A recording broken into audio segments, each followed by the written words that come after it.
Red 2 standing by, all for Lita, and in the green, welcome back, as the camera zooms out, to Donkey Kong 64. We have a bit of work to do with the 3 Kongs we acquired in previous episodes.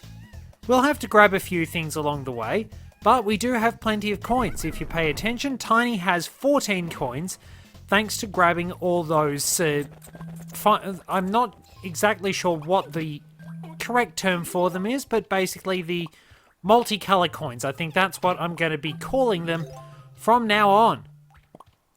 I do have to go and do something with Diddy, because we will need that for one of Lanky's gold bananas. We have to open up a little doorway, but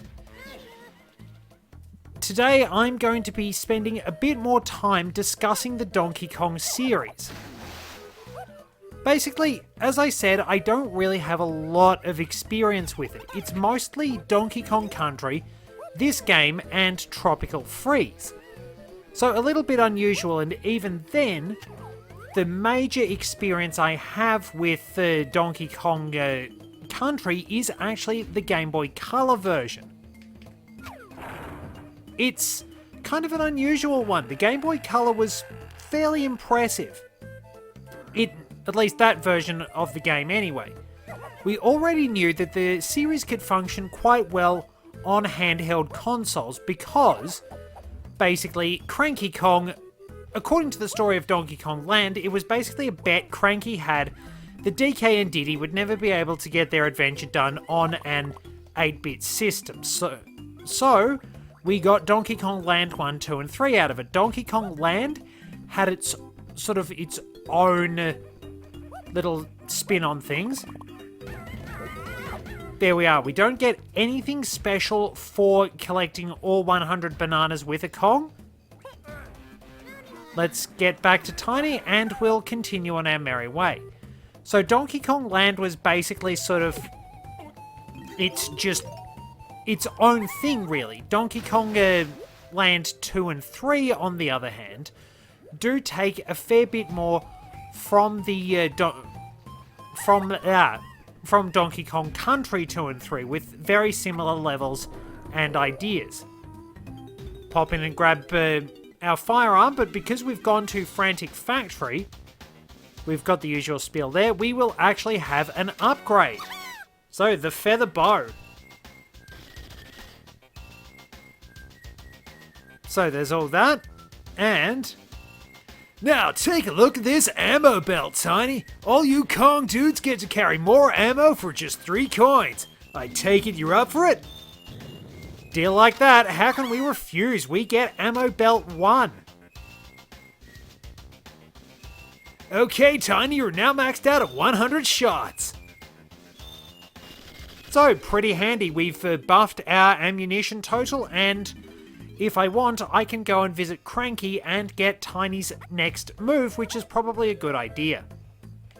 So we'll just warp our way through and we can get a gold banana there. So, after Donkey Kong Land and its success on the Game Boy, we got the Game Boy Color and Donkey Kong Country. The move we get this time is Dixie's default ability, really, the ponytail twirl. Round 'em rounders.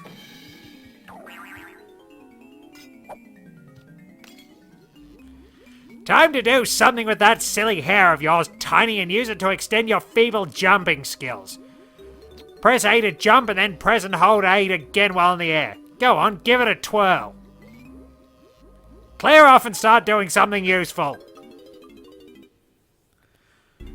So, they redesigned a little bit for Donkey Kong Country on the Game Boy. They tweaked the graphics. Still made it look pretty good in spite of everything. It is a pretty impressive game. And they also tweaked other elements of the gameplay. Interestingly enough, they actually extended Winky's walkway, which in the SNES version was very short. It's fair enough under the circumstances. So as well as improving that, a new level altogether was actually added in Chimp Caverns, Necky Nutmare. Problem is, it's just another cave level, which kind of doesn't do a lot, because there are already plenty of cave levels in the game as is. Though you will note that Donkey Kong Country for the Game Boy Color takes quite a few cues along the way from Donkey Kong Land. For example, the cave level theme in Donkey Kong Land is used for the cave levels of Donkey Kong Country. It's understandable, I suppose, since there is a bit of similarity.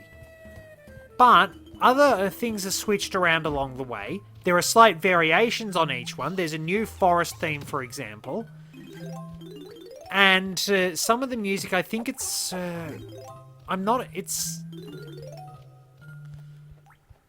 One of the new themes, one of the themes from Donkey Kong Land is used for the temple levels. Jeez, I can't hit the beaver. If I can just divert for a little bit. Pressing Z and then pressing B allows Tiny to do a sliding kick. She is the only other character, apart from DK. Oh wait, we got the... Oh right, we got a nice photo of a switch.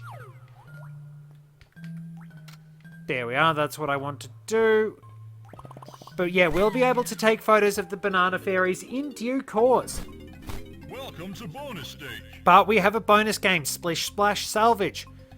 Collect all the coins and don't get hit by the starfish. Oh, literal depth perception. Down, down, down, down, down, down, down, please. Alright, well, we'll just have to do it this way.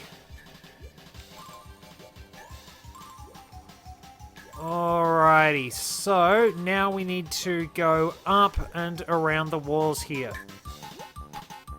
Oh, if I'm fighting the camera and the controls, this isn't going to be good.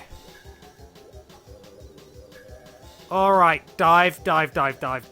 Wait, how did I not get that one? Tiny, please get the coin. What? Oh, thank you. Man, that's some trouble with the hitboxes there. Alright. Okay, wrestling controls again. Where's the last coin? Oh, it's right in the center. Oh! Oh, that kind of sucks. I got it right in the middle of the cutscene. Welcome to bonus stage. Gee, I mean, I'm not great, but it seriously looked like one of them just wasn't cooperating in terms of the hitbox. We also tend to get stuck on the walls a bit, and somehow I wind up... Does swimming automatically take me up? Okay, so we got that one. That's good. Okay, lots of starfish. We can get this if we... Okay, 2 more to go. Oh. Camera, please. Oh, I'm fighting the camera. Oh, this isn't going to be good.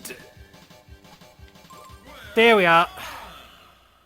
Okay, so that little battle against the camera aside, there was those changes I mentioned to Donkey Kong 64. You had those, you had like the extra mini game. Well, there were actually extra mini games added in, which is pretty neat. There were little things you could do. It changed around some of the style of the game in a sense. It's certainly not bad. It's a pretty well handled port, and it does borrow from, as I said, from Donkey Kong Land. That's what I was getting to. Maybe I need to change the camera off follow. Maybe that was something wrong. But yeah, so yeah, with the ice levels, for example, Northern Hemispheres, which was the ice level music. The outside ice level music doesn't wind up playing. Instead, you get a variant of the music, which played in the cave levels, Ice Cave Chant. That was kind of unusual. But You got the theme from Kremlantis playing in the one actual ice cave level. Fortunately, we can shoot down zingers from a distance now if I can get the aiming right.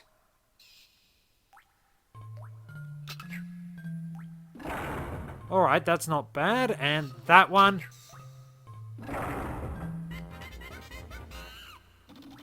There we are from downtown. So yeah, the music was changed around a bit, though some of it was recognizable.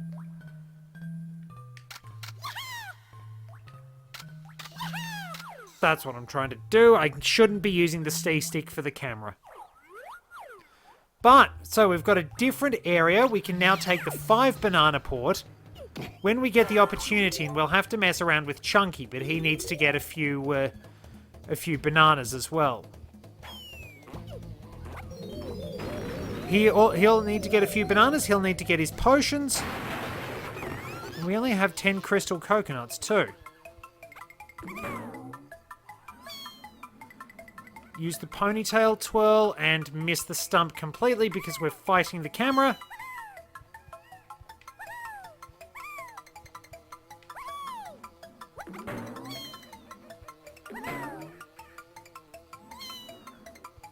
And in we go. One more banana to go. Better actually try and get some crystal coconuts back. There might be some over by the stump.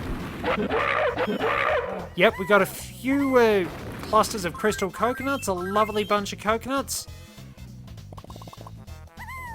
And we get the jazzy version of this from near the start of the level. But yeah, well, the Game Boy Color version of Donkey Kong Country did actually add a few mini-games along the way.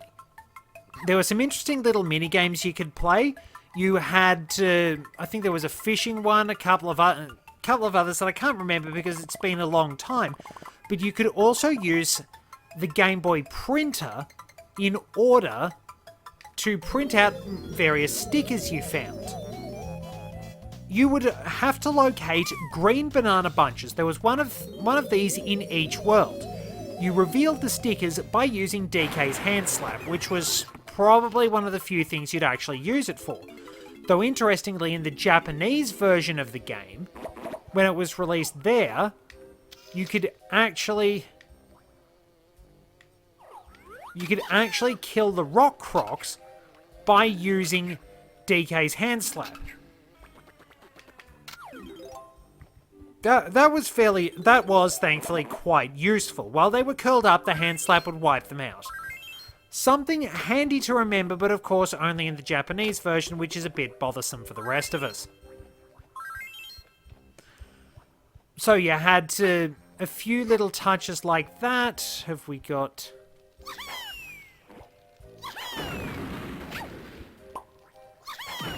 Good, point blank shot. Get the oranges I wasted. And we'll be able to grab this. So yeah, you had it, as well as those extra mini games and the stickers. I think it was mostly just sort of it was almost like a technical demonstration. It's like, we've already shown you what we can do in regards to this. We're just going to build on it. It's a solid game, but of course the screen size does have a few issues along the way. So there are problems with that, but overall, it's a pretty solid game, and I think you could actually add in a few little extra options to complete the game by turning off the star barrels and the DK barrels. Sort of like you could in later games. So there were interesting little tweaks along the way. Some coins for us. That helped make things just that little bit more challenging here and there. All in all, not a bad game, and it's mostly where my knowledge of Donkey Kong Country comes from, so I'm a little bit rusty along the way with some things. But on the bright side, I do have a lot of fond memories of that, playing those when I was taking a break from Pokemon Gold version. Since my brother and I got those two games, Gold version and Donkey Kong Country, around the same time. Well, essentially the same time camera.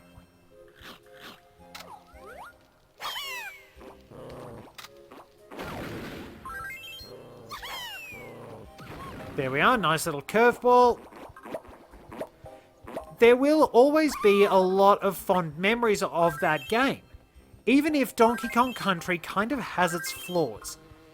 I think probably one of its greatest issues for some people is actually what winds up serving as being one of my favourite things about it. Its comparative simplicity. It's a good game, and I do not love getting hit by bees.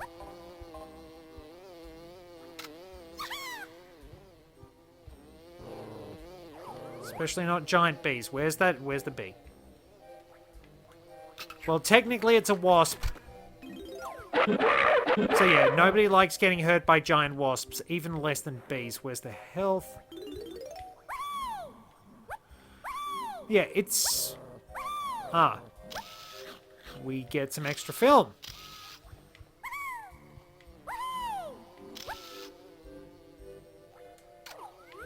Where's the zinger?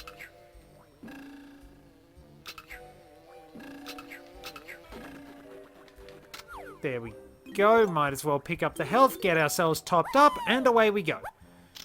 Get the little bit of film, and 4 gold bananas for Tiny, but we need to find some regular bananas along the way too. Because I have 63. Don't worry, we will find plenty more soon enough. Think I know where a few are. But yeah, Donkey Kong Country 2 is fantastic because it does have a great range of complexity. It's got lots you can do. And that in itself is fantastic.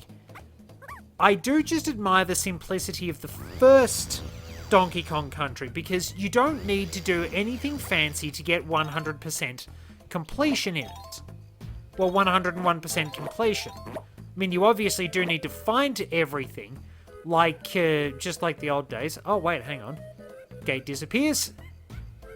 Gate reappears. Gate disappears. Gate reappears. Disappears. Reappears. Hooray for draw distances!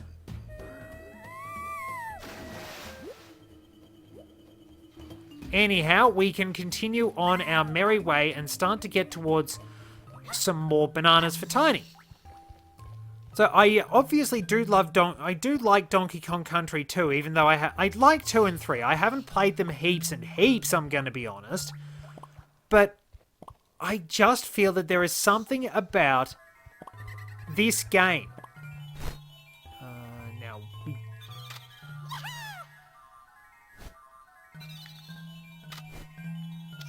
That's what we want. So, with the right timing, we have to... There we are. We snap a photo of the banana fairy and we will have our supply of crystal coconuts and our film capacity increased by 1. We also get ammo restore. Fairly handy. And if we...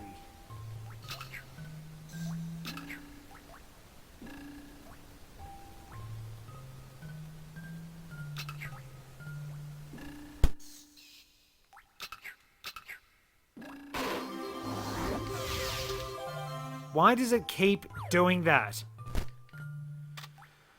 Okay, so yeah, DKC 2 and 3, very, very nice ideas, even if some of them are a little unusual. DKC 3 kind of suffers a bit from being really gimmicky. Perhaps more so than the other two, because the other two do have their fair share of gimmick levels. Perhaps less so 1, it's all about the environment, but I would say that Donkey Kong Country 3 does have the most gimmick levels, comparatively speaking. DKC 2 does have its share of them, but the gimmicks seem to be a little bit better worked in. It's not like the gimmicks are there for the sake of being there, like some people do consider the situation to be in Donkey Kong Country 3. Nonetheless, I still do enjoy quite a lot of it. We can also grab the Baboon Balloon while we're here as Lanky. usual spiel. And this one is just the Baboon Balloon, Baboonus Balloonus.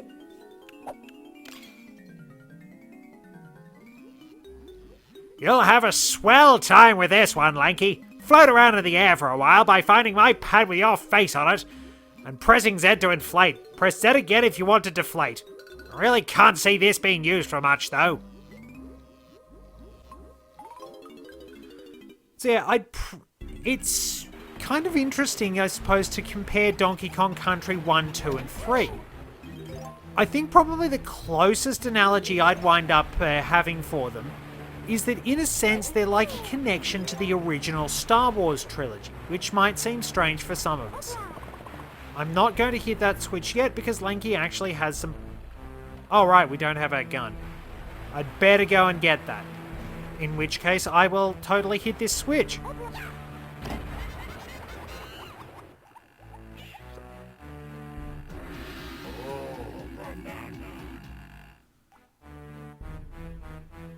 Let's get moving, Lanky.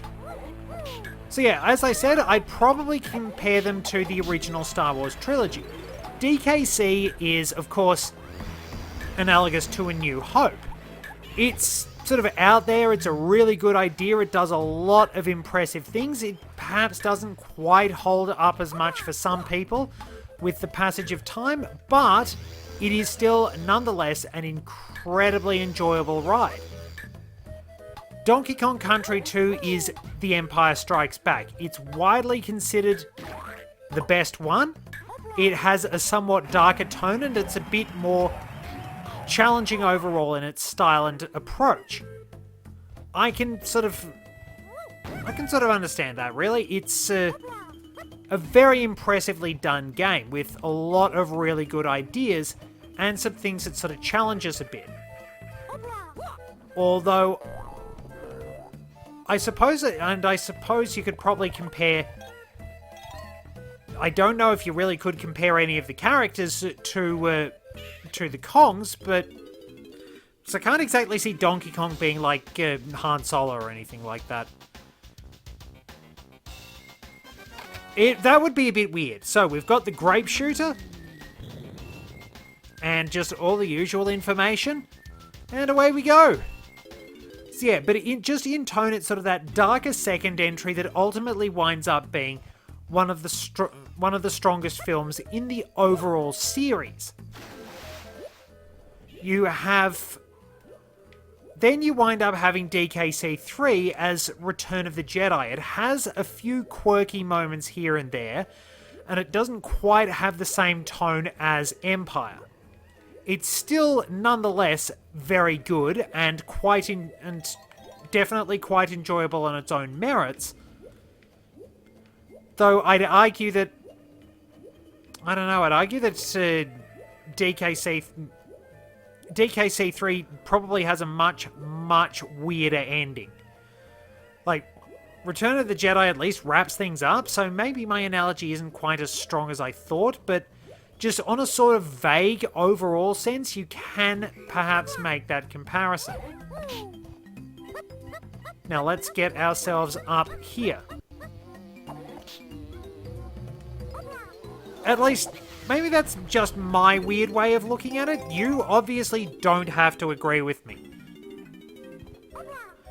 Because, well, the way my mind works is... Well, the way my mind works is kind of terrifying. Squawks is telling us we need to pound in those pegs. Now, if we...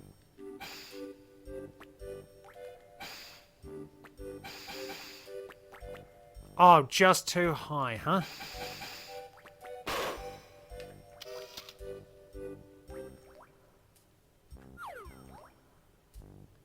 Wait, how do we take the camera out and get our gun out at the same time? Does the gun have like a camera in it or something? Basically, we pound these in and we'll be able to fight bees.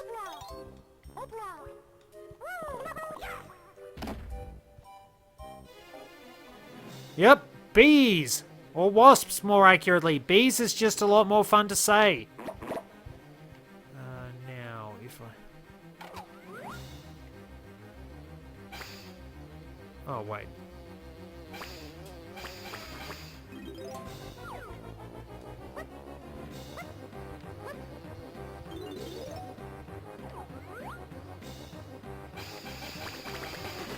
Whoa, that worked.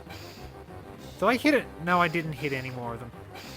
Well, I did hit that one. Few stray shots. As you can tell, I'm terrible at leading my shots, and this is kind of finicky, but we did it. I always go a little bit quiet when I concentrate. So, there we are. I wonder if that snowcap means DK's getting grey hairs. Probably a bit stressful having his banana hoard stolen all the time.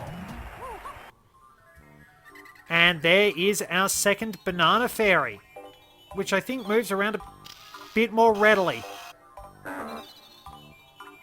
Some of them will move very quickly, some of them move very slowly. Nope. You were close. Just a little bit off. You do have to make sure they're right in the center. Like that. Well, mostly like that.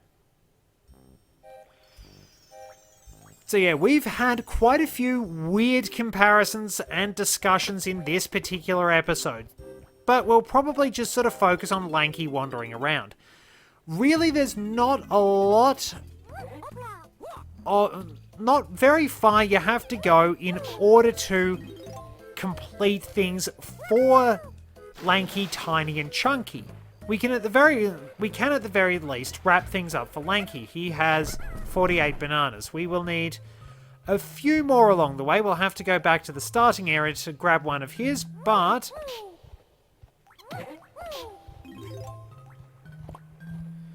here's Lanky's Kasplat.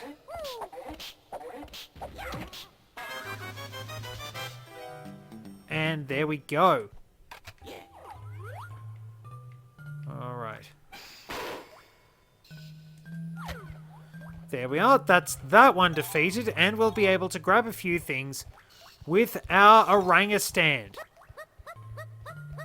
It's sort of the equivalent to the Talon Trot, as it were. You get to run around and go up steep slopes. I'm not worrying about getting 100 bananas for everyone. That is probably a bit outside the scope of my terrible play. Welcome to bonus stage. Speedy swing sortie. Bounce through the trees and grab the coins. Of course, we can just climb up the tree if we want to. Oh, that went horribly wrong. Please grab the tree. That was horrific.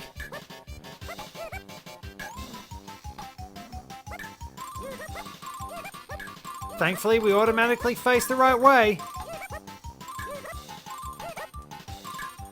But that one, compared to the previous one, is kind of pathetically easy.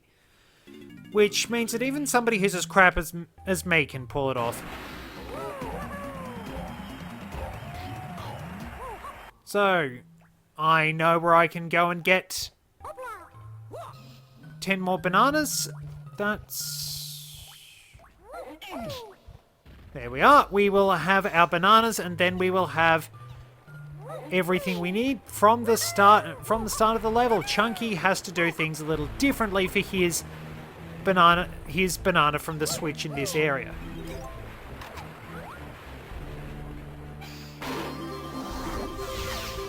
So let's head on out and go back to the start of the area. If we complete this particular challenge for Lanky, I can wrap the episode up satisfactorily.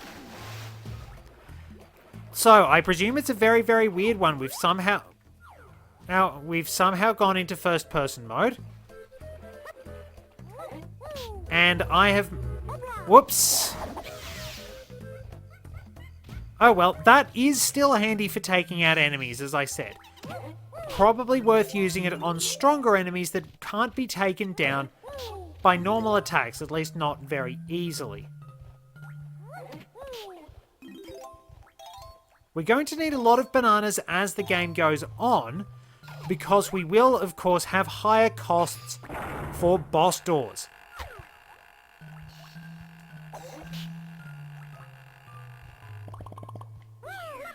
One more bonus barrel to go.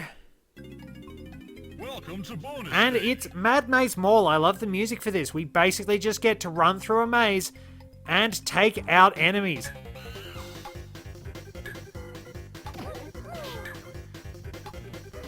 If you want to use your gun, you have unlimited ammunition. You do move slower while holding your gun, but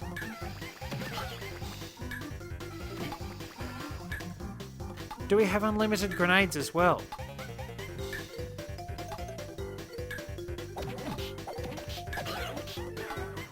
We cannot throw grenades. Interesting.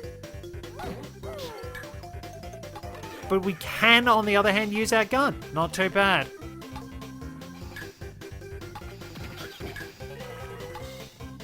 There we are. Simple enough, even goofing around like that. And with all of Lanky's work completed,